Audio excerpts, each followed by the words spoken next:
Great. Okay. Well, good evening and welcome to the Department of Zoology and Physiology's 34th Floyd Clark Memorial Lecture. This lecture series is funded in part by the Floyd Clark Fund that was established by the Clark family in 1993 to recognize the career and contributions of a leader in zoology and physiology. My name is Dr. Laura Vietti, and I'm a paleontologist here on campus, and I run the UW Geological Museum. Like many, if not all, paleontology and biology students, my education was filled with cutting-edge ideas resulting from tonight's speaker's research. And so it is my great pleasure and honor to introduce Dr. Neil Shubin, one of paleontology's and evolutionary biology's most influential scientists and communicators today. Originally from Philadelphia, Dr. Shubin started in academia, completing an undergraduate degree at Columbia, and then went on to receive a PhD from Harvard. Today, Dr. Shubin is a paleontologist, molecular biologist, dean, and professor of anatomy at the University of Chicago. In addition to his many roles at the university, he was until recently, provost for the Field Museum of Natural History, and now, as of a week ago, is co-director for the Marine Biological Laboratory at the Woods Hole Oceanographic Institute in Massachusetts. Dr. Shubin has an impressive list of awards and accolades, which there isn't time to go into today, but some of his highlights include that he was ABC News' Person of the Week in 2006 when he first unveiled Tiktaalik. He was the author of the popular science book Your Inner Fish in 2008. He was also the author of the popular science book The Universe Within in 2013. He has 2 appearances on the Colbert Report, once in 2008 and the other in 2013. He was elected into the National Academy of Sciences in 2011, and of note, he's only one of 2 paleontologists that have been elected into this academy. He's hosted the TV show Your Inner Fish on PBS, and it is for this TV show that he received the National Academy of Sciences Engineering and Medicine Communications Award in 2015. Lastly, he has authored or co-authored over 66 publications and articles, which is pretty impressive. So on a more personal note, and more Wyoming local focused note, I learned today that Laramie and Wyoming has a special significance to Dr. Shubin. As you'll probably see in the lecture that he'll present tonight, he is an outstanding field paleontologist, and he has organized and led several high-stakes remote field excursions. But interestingly, he got his humble beginnings in field work right here in Wyoming, where during his undergraduate, he assisted Dr. McKenna to collect fossils in eastern Wyoming. Also, an important first in Dr. Shubin's career was that he presented his first ever public or scientific professional conference presentation right here at the University of Wyoming for the 24 years ago for the Society of Vertebrate Paleontology annual meeting. That happened in 1983. So please join me in wishing a very, very warm welcome back to Dr. Neil Shubin.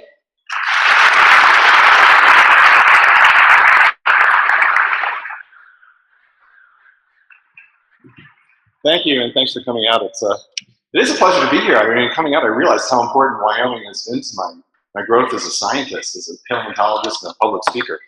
I was actually, I should say, in that paleontological expedition of Malcolm McKenna's in the late 70s, which I was a helper. I was utter disaster. So Malcolm never saw me as anybody who'd be good at field paleontology. So it feels good to be here today. I should say, how did we get to this point where we talk about your inner fish, and what is your inner fish? And for me, it had a genesis back when I started at the University of Chicago in the year 2000. I came as a professor, as you heard, in the anatomy department. And my prime responsibility was, as a teacher, to lead the human anatomy course for our medical students. This, the human anatomy course for medical students is a big deal. It's an intense course. It involves lots of new names and learning new structures, learning the human body and all its wonderful complexity. It also means coming to terms with one's professional career as a physician. So there's a lot of nerves associated with that. But also, the feelings of mortality. We're dissecting a cadaver. It's there's a lot of tension in those first weeks in class about career, mortality, just the intensity of the experience. So I used to try to calm the thing down. I used to hang out with the students over the dissecting tables, over the cadavers actually, and get to know them, and they would get to know me. And little did I know that's how what became Your Inner Fish was born. Because almost invariably, in those first weeks of the class, the students would come to me and they'd say, hey, Dr. Shubin, what kind of doctor are you? You're a cardiologist, or you're a neurosurgeon. They'd say, well, no, I'm a fish paleontologist. I want the money back. but soon it became clear that being a paleontologist, and not just any paleontologist, a fish paleontologist, is a powerful way to teach and learn human anatomy, the human body. Why? Because often some of the best roadmaps to our own bodies lie in other creatures. The best roadmaps to understanding the complex tangle of nerves in our head lies in sharks and fish. The best roadmaps to understand the basic structure and wiring of our brain lie in things we call reptiles.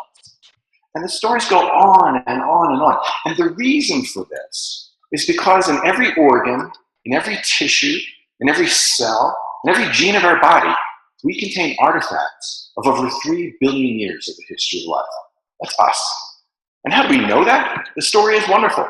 We know it by collecting fossils that connect us to the rest of life on our planet.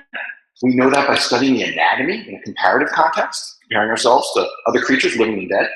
And we know it by looking at embryos and by DNA, multiple lines of evidence. And really, that's how Inner Fish in part began. But another piece of this began when I was a graduate student. As you heard, I was a graduate student in Boston. And I was kind of a nervous Nelly as a graduate student. I was a little bit freaked out about this whole dissertation thing, how to do a PhD dissertation.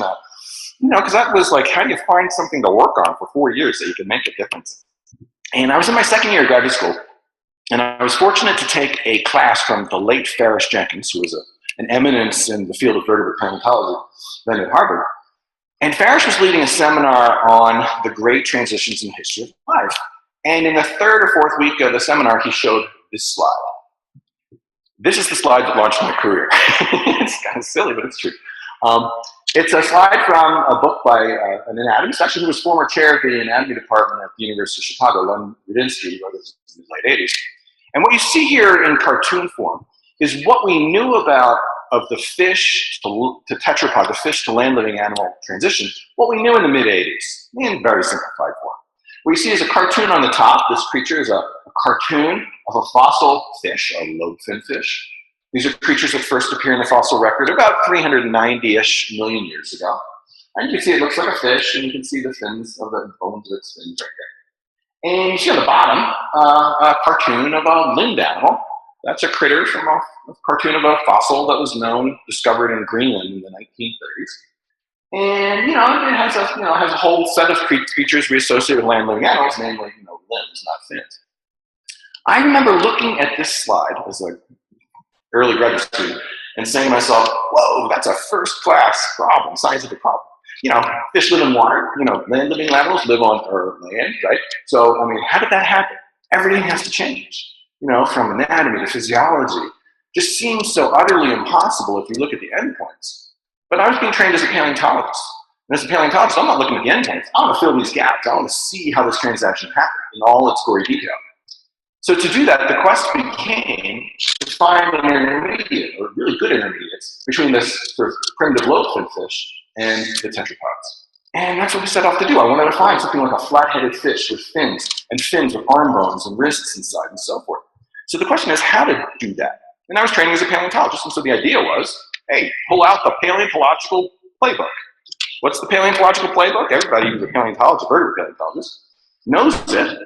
That's the idea, is if you want to find fossils that say fill a gap in evolution, or inform a particular part of the evolutionary tree, you look for places in the world that have three things. You look for places in the world that have rocks of the right age to answer whatever question interests you, right? I told you these fossils first appear in the fossil record about 390. These critters on the bottom, about 365, right? So here we're in that time period, that window of time called the Devonian.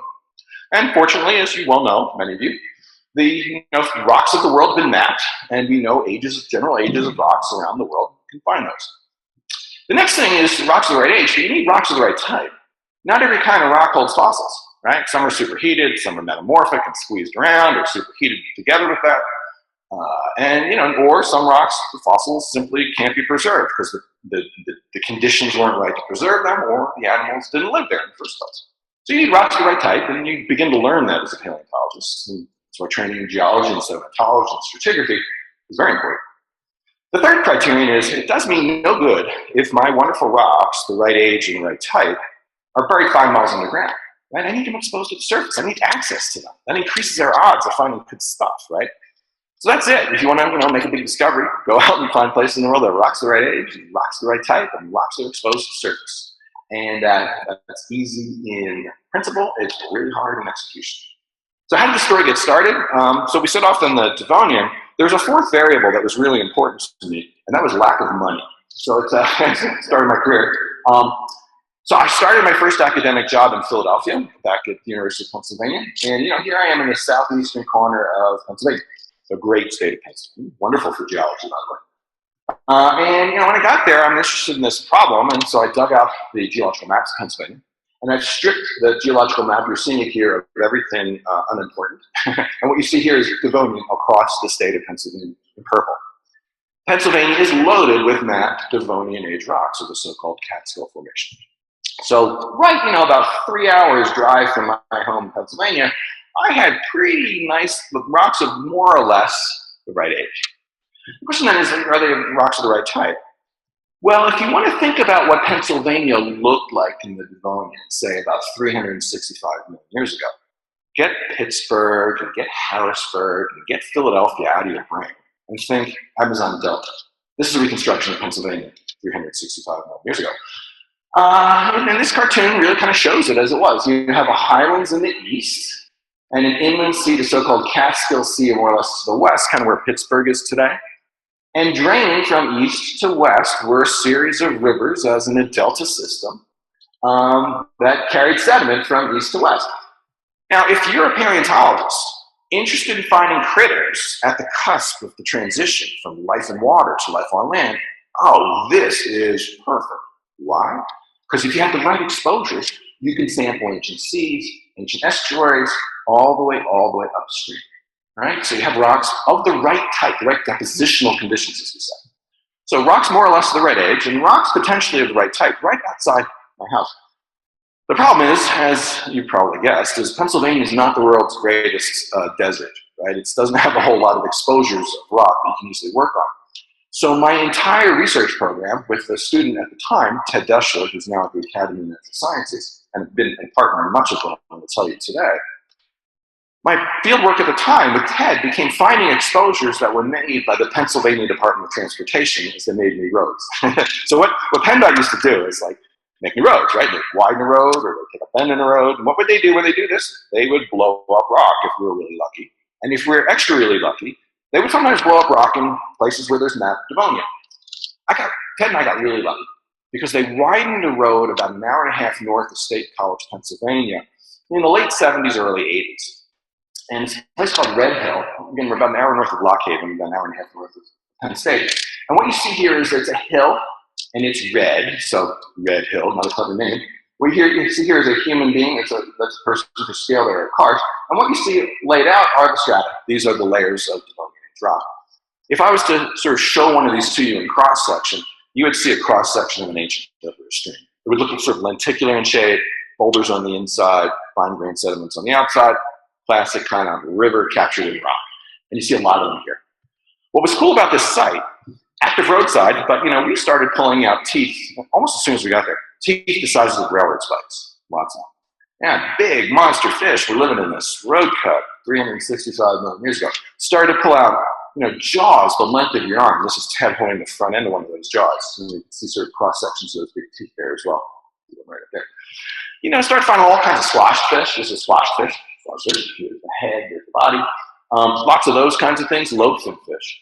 Then Ted found the first one of these, but we subsequently found many, many more of bones of limbed animals. Here's a humor, it's an upper arm bone of a creature that's virtually identical to that cartoon I showed you for the Greenlandic form in the second slide. These are humans. We found femora, leg bones. We found arm bones, other kinds of arm bones, radius and ulnar, finger bones, shoulders, heads, lots of these limbed animals. Wonderful snapshot of life on Earth 365 million years ago, all by the side of this road in Pennsylvania, State Route 120. And working with National Geographic in the mid-90s, did this reconstruction of what that road cut was. You had some of the earliest sort of tree-like plants. You had lots of different kinds of shrubs on land. So plants, they beat our distant ancestors to land long ago. In fact, they made it all possible.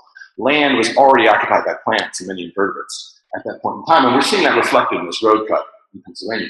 In water, yeah, you have that big monster fish, those creatures that got up to 16 feet long. Remember the one with the teeth the size of railroad tracks? Lots of little armored fish. Yeah, you'd want a little armor if you had this thing swimming around, right? And then lots of little limbed animals. In fact, we had about 3 or 4 species of these limbed animals. So whatever happened in the transition from water to land already happened by this time that we have these rocks. These are rocks about 365 million years ago that we mapped here. And it turns out all these limbed animals, these so-called tetrapods, were very derived. And that made Ted and I suspect that if we wanted to find our flat-headed fish with proto-fin, fins with limbs inside, something truly intermediate that launched this whole thing, we had to move this whole search back in time. We were in rocks of the right type, but not rocks of the right age. So to give you a sense of what we're looking for, again, looking up here, here's that fish, right? You can see it doesn't have a neck. You see how its head is connected to its shoulder? Early limbed animals had a neck, right? That head can swivel along the body. Early limbed animals also these land animals have a flat head with eyes on top, almost like a crocodile kind of thing. Whereas these have conical heads with eyes on either side. Finally, these landing animals have limbs with fingers and toes and wrists and ankles, and obviously fish has fins. What were Ted and I finding? Lots of fingers and toes and wrists and ankles, lots of necks, lots of flat heads, and it already happened. What we wanted to find was a flat-headed fish with fins, with arm bones inside, with some cross of these features. Turns out what we needed to do was to move, if we looked at the geological data of the time, and what we knew about the evolutionary trees of creatures at the time, we needed to move back about 10 million years to a period of the Devonian called the Fronian. That'll mean something to you in a second. So Ted and I began the search again. Look what place in the world, there are rocks the right age, rocks the right type, rocks are exposed to the surface. We had an idea to work in Brazil. We had an idea to work in British Columbia, Western North America. Everything changed one day when Ted and I had an argument in my office at Penn in 1998. Argument wasn't about Devonian. I actually forget what the argument was about. But to settle the debate, I pulled out a college geology textbook, actually one of mine. Evolution of the Earth by Dot and Batten, second edition. Now has other authors. It's up in the 14th edition or whatever, which dates me, obviously. But to settle the debate, I used the book, and then at the end of it, I'm just sort of thumbing through the book, chewing the fat with Ted, whatever. Found a diagram, another diagram that was changed my life. My life gets changed by diagrams a lot. This one. Okay, this is good because this is kind of what you're looking for if you're me. All right, so what you see here is it's Upper Devonian sedimentary facies. So these are rocks more or less that right window of time, more or less. And sedimentary facies, obviously, these are the sedimentary rocks in which fossils can occur. And map, you can see, is the map of North America from Mexico all the way up to Canada. And superimposed on this map is the sort of the geological conditions that those Devonian rocks formed in. So by this key, what you have is the western part of North America, you had ancient oceans and seas. So we knew that probably wasn't right, because that deep water stuff is not where these critters would be. But on this diagram, there were 3 areas shown in red that were mapped as ancient delta systems. First one we knew about, right? Been there, done that. That's the cat skull, right? Ted and I kind of knew that one. So it kind of told me that this diagram's probably not bad.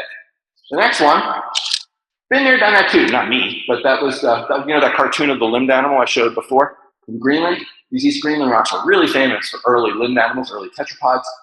1920s and 30s, that's where teams worked and discovered those critters. I think you see where I'm going, right?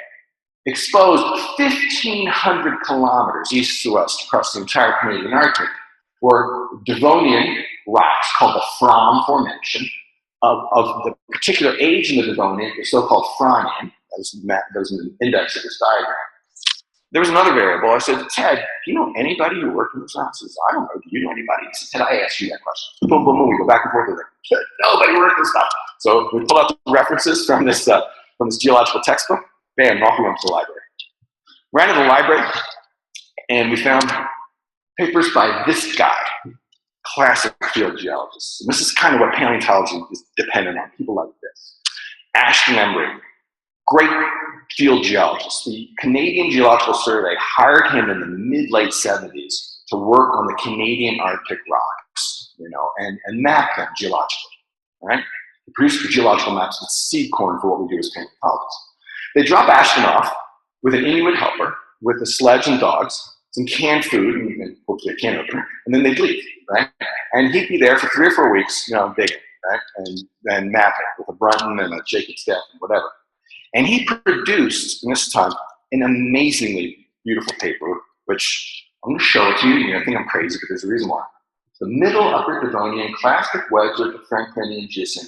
Now, that's not going to get made into a movie or a PBS television show or whatever, but it's beautiful, okay? And why it's beautiful is this page. And why is this page so beautiful? Because whenever anybody asks, Neil, how do you know where to look for fossils? I showed them this page. I showed them 2 lines. When Ashton said, what is the age of the rocks up in the Canadian Arctic in this part? The available data indicate an age of what? Early to middle Fronian. Bam, we had rocks of the right age. The next is when he talked about rocks of the right type, get a load of this. He said the Fron Formation, right, these rocks, the Fron Formation is similar to the Catskill Formation in Pennsylvania. Whoa, Ted, we're there, all right? So, and then look at these pictures here. Yeah, these are the kind of exposures you look for, almost like Badlands exposure or something. Beautiful. This all happened in one morning in 1998. Ted and I were completely stoked and hungry. So we ran to a Chinese food restaurant, and I had kung pao chicken or whatever, and hot and sour soup. But I did have a fortune cookie that was very prescient. Yeah, and the fortune cookie said, it's on my door still in Chicago. I moved with me from Philly to Chicago. It said, I kid you not, soon you'll be sitting on top of the world. And yeah, I never played these numbers. I was a missed opportunity. But anyway, so there you go. So we had the fortune cookie, we had the paper, we had Ashton's stuff. Yeah, off we go. So now it's a whole new gig, right? And I'm in a whole new world because instead of driving my station wagon 3 hours from Philly to central Pennsylvania, now we're working here, right? It's the Arctic, right? So it's daylight 24 hours a day in the summer, dark 24 hours a day in winter, kind of cold most of the time, it's a desert most of the time too. There are polar bears up there. Polar bears eat people. That's not fun. So we had to think about that too. To give you a sense of how remote it is, we're about 300 miles from the nearest human settlement. The nearest human settlement is a town called Grise Fiord, Canada. It's the most northern Inuit community in Canada. This is a picture of the big city, Grise Fiord, home to 175 Inuit. This is a picture of Grise Fiord in spring. Oh, there it is. Okay, so that's a big city. So it's a big logistic challenge working there. So what that means is we're really dependent on aircraft, both rotary aircraft, helicopters, as well as fixed wing. And so we're beyond the tank of the gas of one of these helicopters. This is a Bell 206 Long Ranger, which is sort of the workhorse of the Canadian Arctic. So we need these things, these twin otters, to come and actually can land on the tundra with these big balloon tires. They have a stall speed of 55 miles an hour. It's freaky when you take off on one of those things. It feels so unnatural. You pull your seat up, thinking, trying to give you more lift. Anyway, so these things land right here. And they'll bring the fuel in, and then the helicopter can leapfrog us and take us in. Because of this, we don't take a lot of stuff. So this is what camp looks like before we set it up. We don't take a lot of people. We take a small number of people. We pack a lot of small stuff. All the people are small. Everything's small, small, small.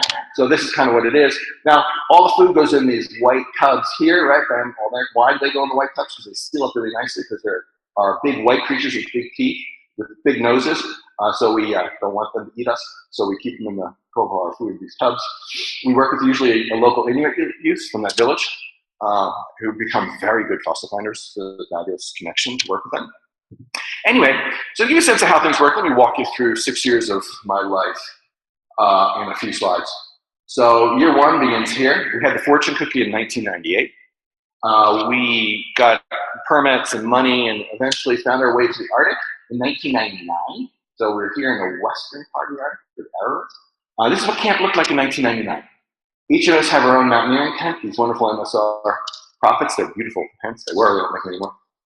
We used to build wind walls on them when the wind would really howl.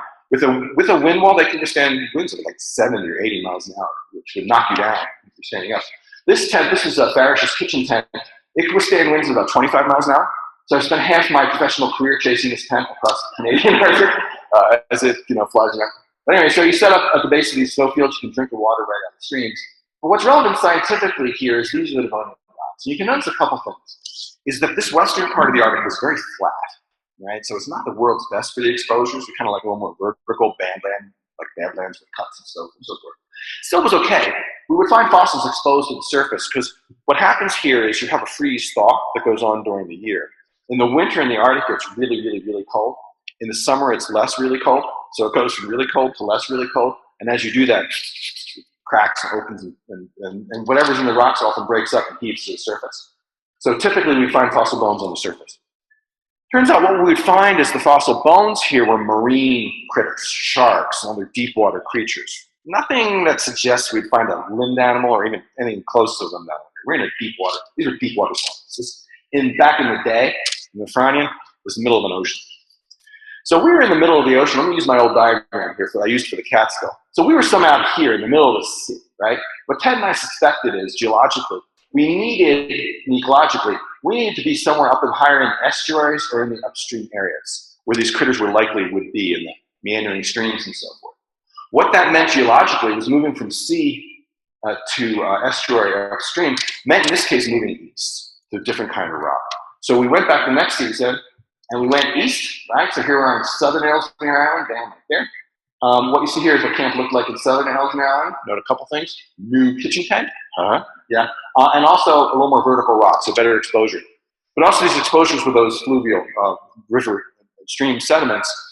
And as soon as we hit these rocks, we started to find fish, lobe-fin fish. Nothing I'd be here talking to you about, but we knew we were in the game, you know? And so now it meant, okay, let's hone in on this a little bit more. And then a few more seasons. We honed in on this to find a valley that had not only just the streams, but had the so-called overbanks of the streams. What we wanted exposed here, and I'll show you the valley, this here was what we wanted was a place where we can find either gentle flowing streams or the margins of the streams, which are most likely to hold the fossils from other experience. And this was the valley here. It's called Frown Valley. No surprise. Anyways, you can see the red rocks and they're sort of laid out, tilted and so forth. And we ended up working here for a considerable amount of time. The big discovery was made by a college student, and I'm going to show you a slide of that college student. I'm not going to do him justice, but it's a really cool slide. Okay, that blue pixel right there is a college student, sorry.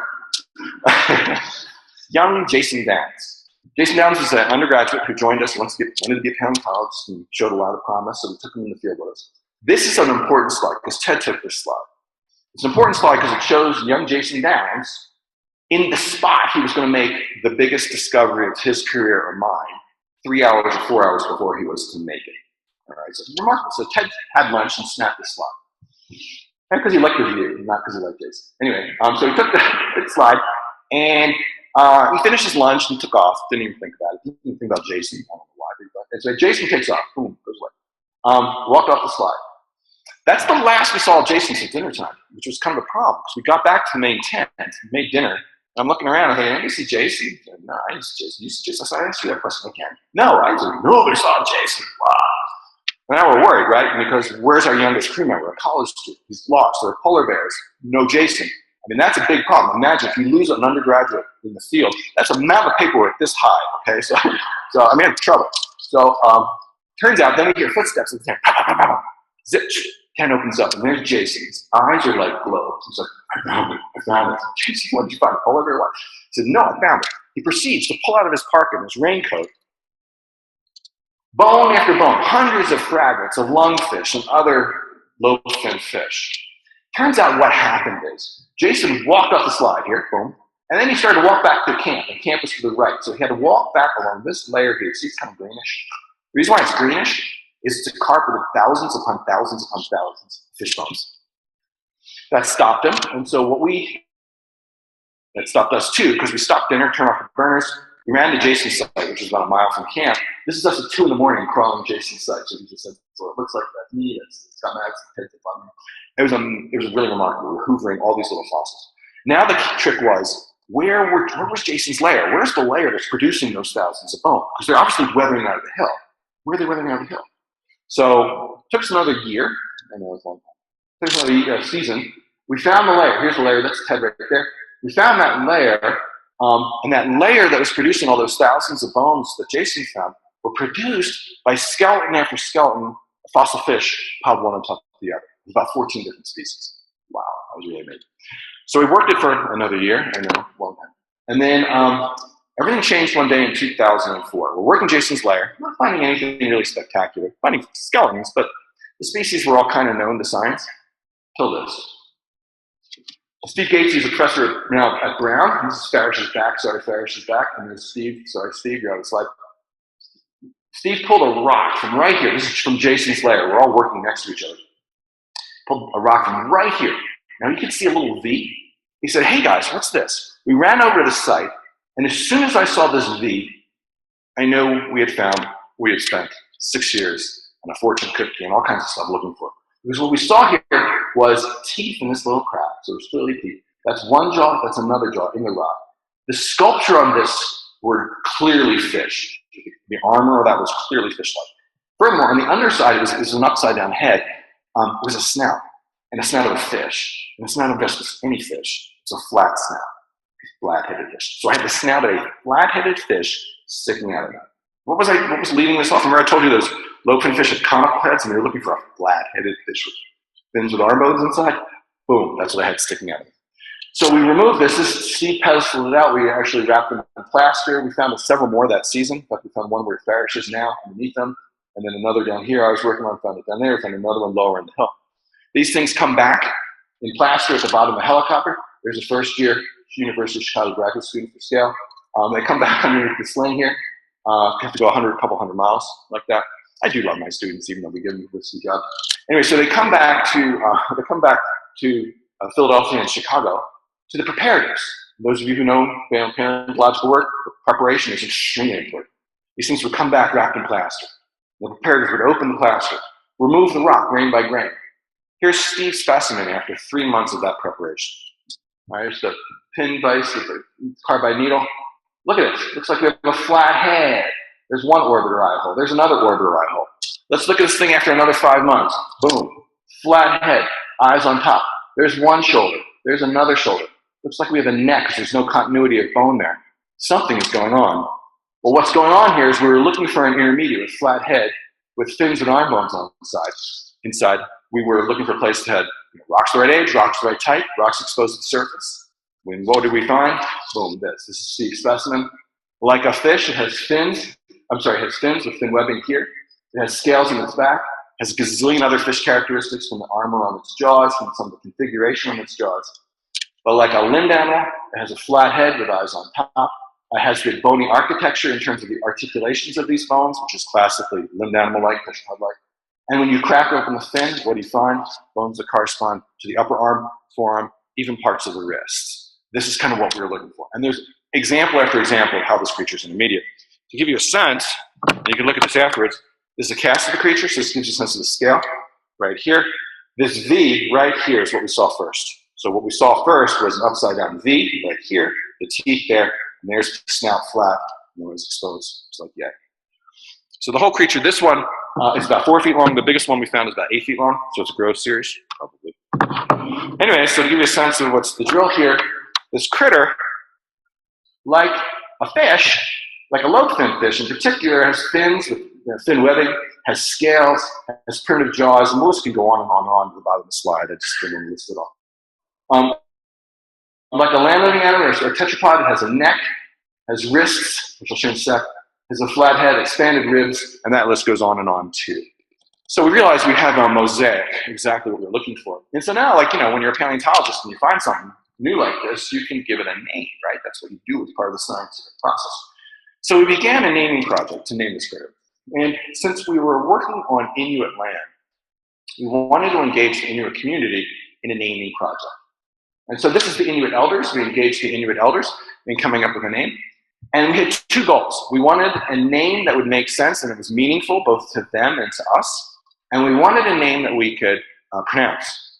The name of the committee did not lend me a whole lot of confidence that we could come up with a name we could pronounce.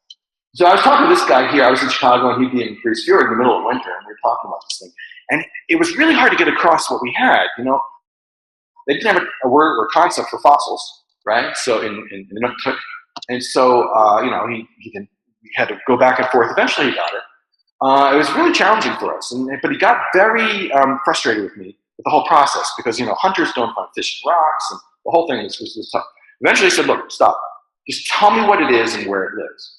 I said, well, it's a large freshwater fish. He said, why don't you say so? You got yourself a Tiktaalik. I said, a Tiktaalik, what's that? He says, a large freshwater fish in that language. So I didn't have a choice now anymore. So anyway, so now you can scan these things, and you can see this creature has fin rays shown in blue here. It has one bone, two bones, and so forth. This is a creature that has bones that correspond to our own arms and legs. But also, if you look at it, we can see as we dissect the joints, it's a critter with a shoulder, or the socket, with a socket on the shoulder and a ball on the humerus. There's a creature with an elbow. There's the radius, and there's the ulna. There's the elbow of the fish, and there's a proximal carpus and distal carpal joints as well. These are wrist joints that correspond to those of the animal. In fact, so what we have with Tiktaalik, and I could go on and on and on, it's a creature that has both lungs and gills. It's a creature that has fins with limb bones inside. And it's a creature that has a mosaic of characteristics. But that's not the story of Tiktaalik. Because the story of Tiktaalik is that many of these features we talk about, this neck, which we see for the first time in Tiktaalik and its relatives, this wrist we see for the first time in Tiktaalik and its relatives, it's not just some esoteric branch of the evolutionary tree. This is something that's become our own neck. This is something that has become our own wrist. We're connected to this. And how do we know it? Well, we can trace these things. We can trace these features from basal lobe-fin fish through Tiktaalik, the early Devonian limbed animals, all the way up the tree. We can follow, say, an upper arm bone from a basal fish to Tiktaalik, to an amphibian, to creatures we call reptiles, to other mammals, to people. We can do that for the radius and ulna. We can do that for this. We can do that using the fossil record. But even more, we can do it with the molecular record. We can do it with understanding embryos. We can do it with understanding DNA. This is so important, and it's so part of the inner fish idea, that for me it changes the way we see humanity. That is, most of you look at this and you see a pinnacle of human achievement, Albert Einstein.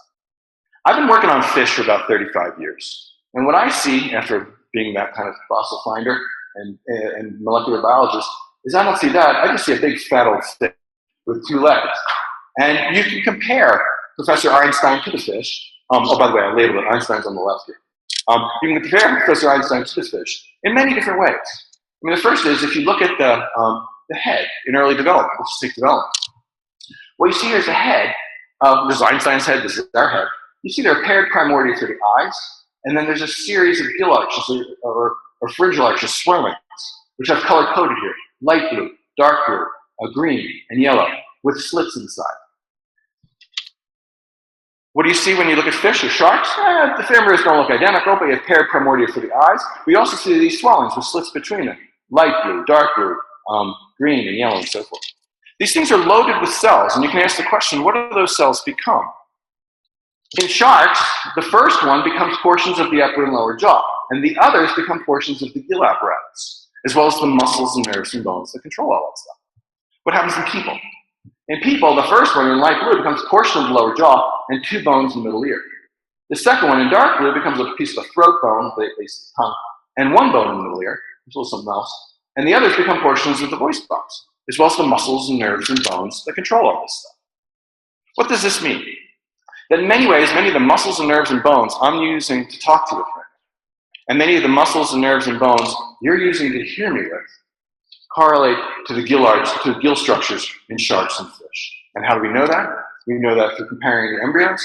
We knew that comparing the DNA that drives the development of these embryos. And we know it from the fossils that connect these things. We can trace one of these gill arch bones to become an ear bone in people, believe it or not, from fish to reptiles to people. In fact, some of the most amazing stuff happens during development.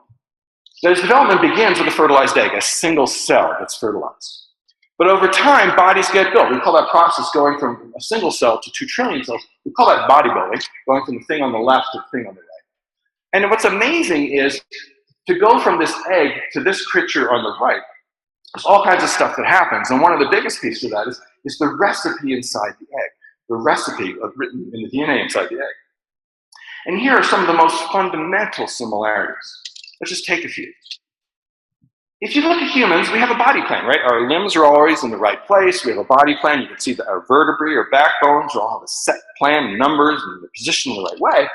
Turns out certain genes are turned on and off to determine the identity of those regions of our body plan.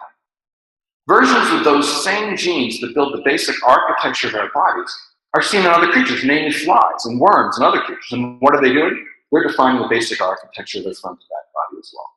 So it's remarkable that aspects of the DNA recipe that builds our bodies are present in other creatures. So you can ask the question, who cares?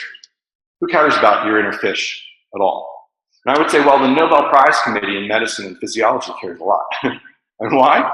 Because if you look at the Nobels that have gone to people who've made basic discoveries that relate to human health, who have they gone to? They've gone to people working on flies. They've gone to people working on mice. In fact, 2 Nobel Prizes awarded to 5 people in the last 9 years have gone to people working on a tiny little worm the size of a comma on a piece of paper. Yet that little worm is telling us about how our genes are turned on in health and disease, how our cells are programmed to die, and what goes wrong in diseases like cancer. I like to think that as we discover cures to everything that ails us, from Alzheimer's to different cancers, that the breakthroughs that will extend and enrich our lives will ultimately be based on flies, worms, and in some cases even fish. I can't imagine a more powerful or more beautiful statement on the importance of our connection to the rest of life on our planet than that. Thank you very much.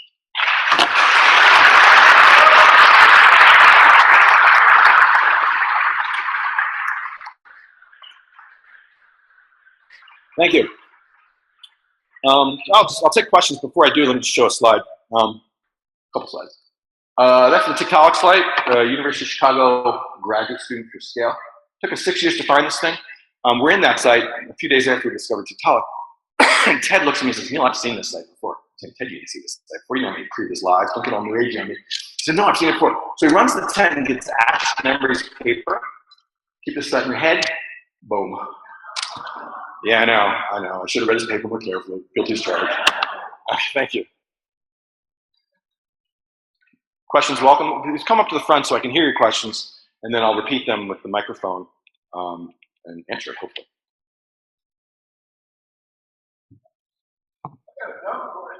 No dumb questions.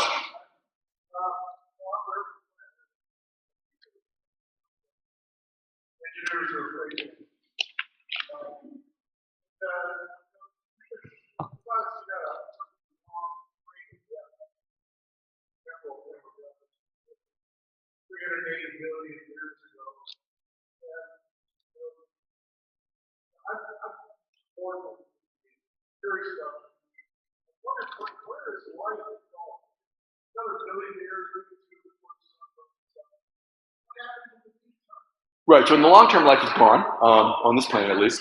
But no, maybe on other planets. I mean, it's hard to say where life is going, particularly humans, because so much is in our capacity. So Darwin's no longer behind the driving wheel for our evolution to some extent, because technological change is sort of behind much of our human capacity. So if you think about what's going to drive, if we're going to take a time machine and come back in 10,000 years or 20,000 years, and ask questions, what's driven changes in human performance in the intervening time? It can be technology for the most part, drugs and socioeconomic practices and things like that, education and so forth, that will have changed who we are. But it's a continual dynamic between the physical forces of the planet and the biological forces, which include human behavior and now human culture, which are a piece of that. Hard to say what the real outcomes are. I mean, it's certain to see we're actually doing a lot of things to the planet now, which are reducing the number of species. Many areas are becoming monocultures of plants, of one species of plant, for a lot of reasons, obviously. Invasive species have been a problem and taken over, again, reducing species diversity. So it's almost certain we're seeing a great reduction in species diversity. Some of those are species that we have some use for economically or for our health and so forth. But others are because of invasives and changes in practices and so forth. So reduction in biological diversity is going to have lots of impact for us because we rely so much on biological diversity as a species. And so as we lose that diversity, I think we're putting much of ourselves at risk because it's not just agriculture, but so much of it depends on biological diversity in terms of how we live. So coming back in the future, and to answer your question more directly, it's hard to say, but reduction of biological diversity is a piece of that, obviously. Changes in human performance based on technology and socioeconomic practices is part of that as well. There are going to be a lot of variables here to think about.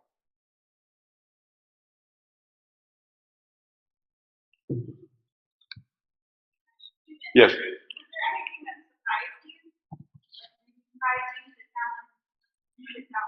Yes, a lot of things surprised us. So about Tiktaalik itself, so the hind fins are huge. We expected them to be smaller. So it's showing that rear-wheel drive actually appeared very early. Tiktaalik, so yeah, definitely early in that. Huge ribs, monstrous ribs, which we didn't expect. So it's probably a little more terrestrial than we would have thought the thing would be. So there are a number of surprises. There's certain things of it are really weird. Some of the structures of the distal part of the fin are very strange. So lots of little surprises, but they tend to be at the level of details of the critter, not the fact that we found them as sort of an intermediate critter. Yes, one and two, yeah.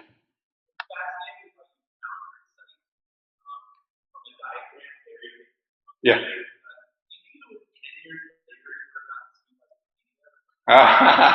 um, hard to say. I mean, that's a good point. Inspiration, somebody else might have happened on it for other reasons in another way. I mean, the fact of the matter is, it was in the scientific literature. It's just we, like most of my colleagues, missed it, except for those college geology text writers, Dot and Batten. So somebody probably would have happened on it, through that Ashton. It's basically finding Ashton Ember's paper. That textbook led us to Ashton's paper. So whoever, somebody would have found some roadmap to it. There are geological maps that Ashton did. It just somehow was missed at that point. Sometimes it takes, people asking the right question at the right time, have the right tools available. And for us, at least, everything came together. But, I like to think that somebody else would have discovered it if we didn't. There was another question, yeah.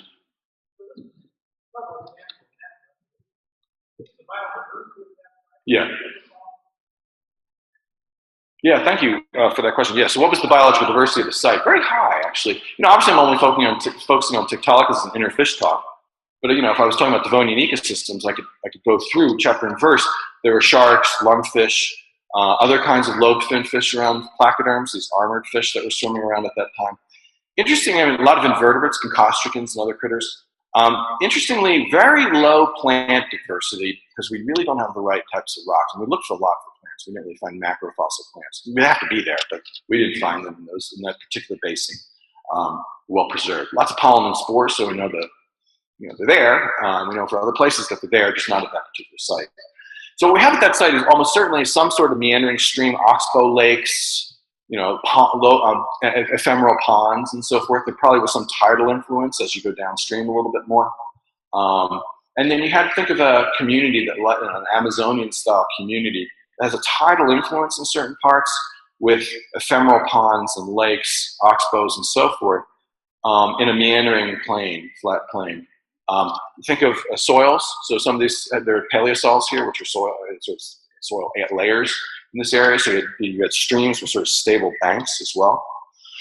So it would look a little bit like an Amazonian. The plants would be different, the animals would be different, but the whole geomorphology of the landscape would kind of be familiar in some way.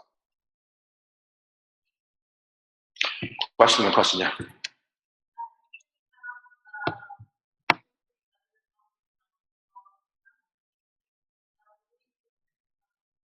Oh no, we found about 20 individuals at Tiktaalik. No, they're not at all rare. It's not like one critter. It's one genus, but it's a lot of different specimens. So of the specimens, some are small, some are large. So we think it's a growth series. They differ mostly in size and degree of ossification, which makes us think that it's growth. That's what fish do when they grow. So yeah, we found a lot of them, but we think they're part of a growth series of the same species. There's another question.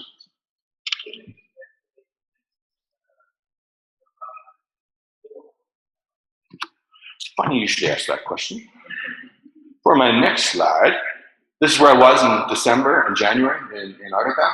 We were working in the dry valleys. That's where I'm thinking it is. I'm hoping it is because I put a lot of my life on the line. It's Devonian age. It's earlier. It's early in the Fani. It's called the Cavetian period. That's what Happy New Year's. That was New Year's Day. That's the rock, right? So that's the central casting that you look for, right? Exposure, Devonian rock of that age. So we found quite a bit of fossils there. We don't know really what we found, but we're thinking it'd be a pre-Tiktaalik kind of thing coming from those rocks. In this case, probably not so much. Look, it's superficially a lot like the fish we found, externally, but probably I have no idea what the fin will look like inside once we see it. Although we did find fins, I just don't know what's inside. Yeah. Yeah.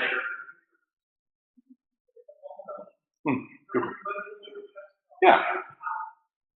Yeah, thanks for that. Yes, the Inuit own them, and we returned them. So basically, we were there at the pleasure of the Inuits. The permit was from the Canadian government through the Inuit through the Canadian government. So we had the fossils on loan when we prepared them, and we returned them to the Canadian Museum of Nature 2 years ago. And so they're all back in Canada now. But we had them. It was a great deal because we had them on a period of time where we could do the science, and then when we were done the science, we were asked to return them, repatriate them to Canada. So right now, the originals are all in the Canadian Museum of Nature. We've scanned all the fossils, so we have a 3D digital repository originally. Yeah, in fact.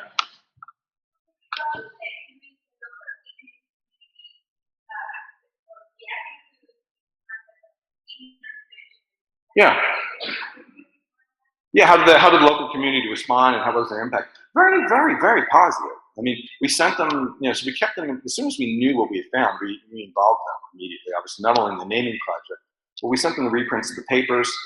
Interfish, we've worked with the local schools, so it's kind of a one-room schoolhouse kind of operation in Greasefjord, and the other near towns up there, each one has their own, and so we've supplied them with teaching materials through our collaboration with the Howard Hughes Medical Institute, who we did a TV show with. Yeah, and their response has been very positive, and in part we've involved them even before the Inuit, the Tiktaalik discovery. We had the local kids working with us. I showed Brian at Gutak, one of the kids who was, I showed in that slide what our crew looks like. So they've been engaged in it, and I think their response has been wholly positive. No, it's been wholly positive and supportive, yeah. I'm proud of it. We sent them, a full reconstruction of the cast of it. It's in the school, which is awesome. When I went and visited, it was there right in the center of the school, which is fun. Yeah.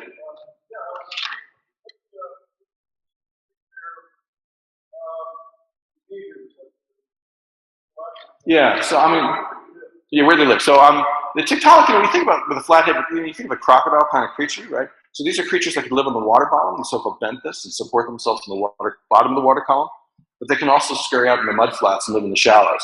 So think about them as living on a continuum, probably in the benthos, in the water bottom, but also in the shallows and also in the mud flats. Sort of a continuum of where they live. These things were predators, carnivores. They're able to eat meat. If you look at the teeth, they're big and sharp monsters. So they're clearly fish eaters or large invertebrate eaters.